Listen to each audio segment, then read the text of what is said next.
Welcome to our next tutorial in GIMP. In this tutorial, we'll show you how to use the Paths tool inside of GIMP. So go over and click your Paths tool here, and on the left in the tool options, you will see that you have the Design mode, the Edit mode, and the Move mode. The Design mode allows you to create points on your image that will create a path.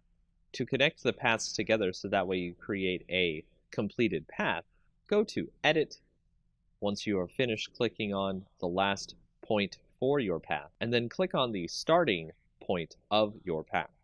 That will complete your path.